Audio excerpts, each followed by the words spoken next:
Cum? Ba!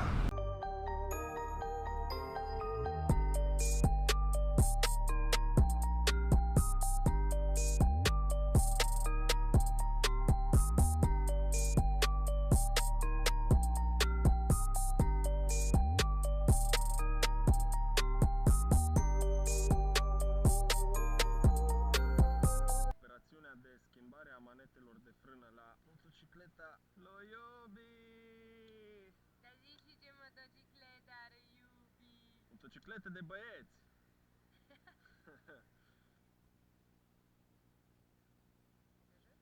Nu.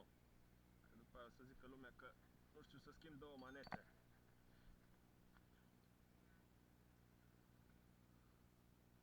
Mă dă eu pe aia cu albastru. Deci ca să se înțeleagă de cine a schimbat.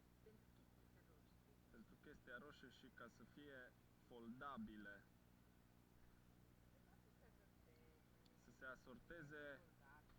se asorteze cu motorciclii. Ăla l-am băgat. Foarte ușor partea dreaptă.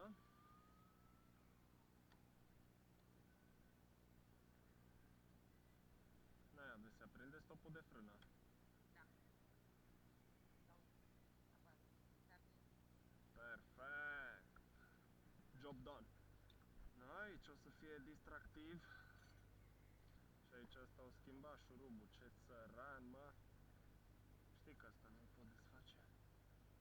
O schimbat asta. One eternity later. Finally!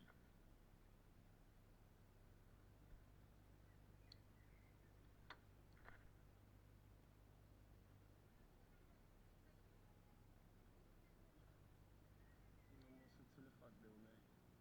Dar n-aș că și cu albastru. Albastru, că era așa. Nu era prea croia. Și acum asta este foarte înalt. De la... Ce este modelul?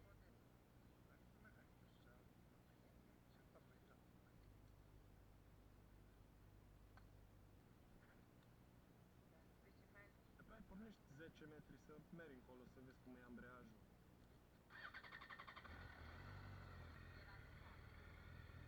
Dar nu puteam porni în el, că și așa, se vedea mai și merg.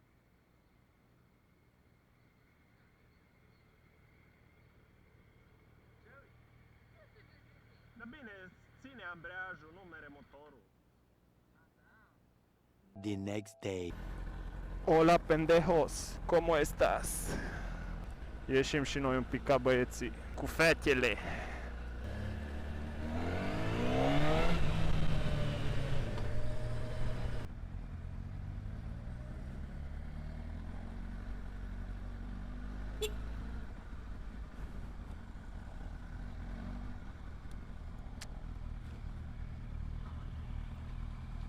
La OMV! Să respectă Riot Safe, nu bagă de oriunde. Numai de unde e mai scump.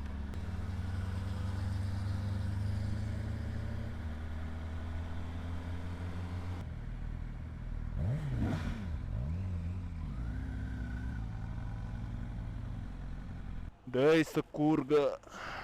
Să ieftini benzina, mă. 77 îi dăm de 78. Până sus cu vârf. 13 litri 93 și am făcut 238 de 250 de kilometri cu 14 litri. 250 de kilometri cu 14 litri. Asta înseamnă 5,5, aproape 5,5. Eu am 155 în bor și am alimentat 10 litri. Foarte nașpa manetele. De ce? Îmi vine să le țin înapoi și să nu le mai dau la dragul. Parcă merg degeaba jumate din drum și după aia... Dar care? Ambreiajul? Pe ăla trebuie să-l reglăm de aici. O să vezi cum prinde amu. Ăsta le reglăm mai slabă. Nu, mai slab. Așa cred că e bine. Așa nu, e prea tare. Uite, vezi jocul ăsta? Asta încerc așa. E fain, așa albastre. Mai fain e ca la roșii. Mai merem o tură prin Făget, coborâm Calea Turzii și merem acasă? Cam întuneric, e mers în pădure, după viziera mea. Dar eu spre deosebire de tine fac economie. Da, păi că multă economie faci la o tură din asta. Am înțeles, gata, nu tot comenta atâta. Bă. Ușor, ușor. Foarte cald, bă. Foarte cald.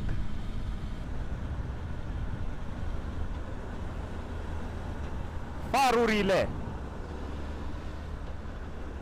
Farurile!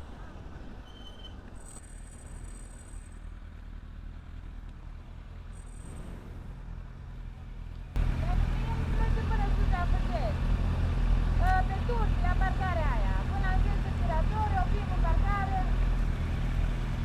Dar foarte frumos. Tot frumos mă duc. Și vouă vi cald. Hai de pula mea. Cum? Aerul condiționat, Ba! E stricat. Nu ți-a prins luminile, că pe spate n-ai. Uite lumea, cu probleme cu una alta.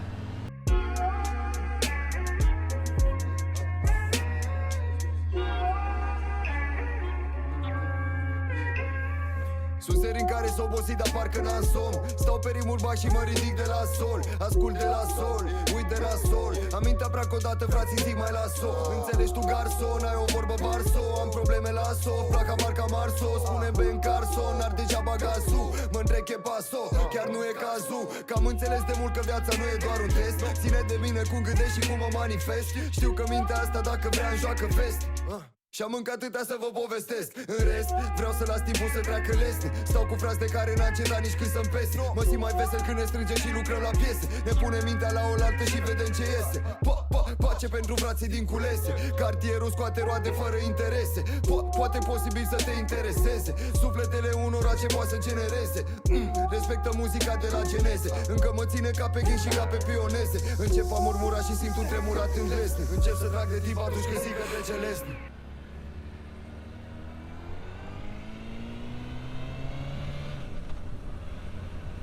Ei, prieteni, și-a mai trecut un weekend. Ne retragem și noi către căsuțele noastre.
Vii în spatele meu.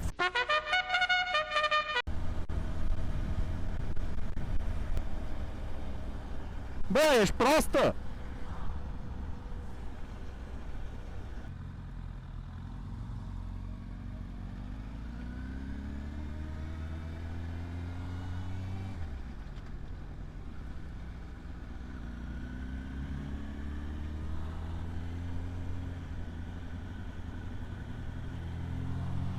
E proastă.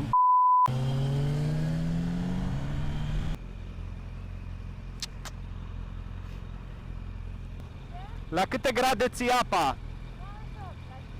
103.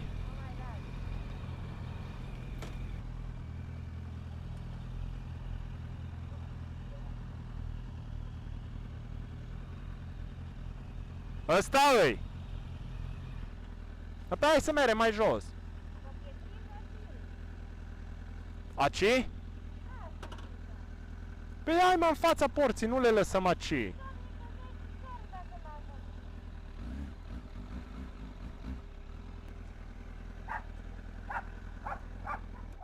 Mă! Mă!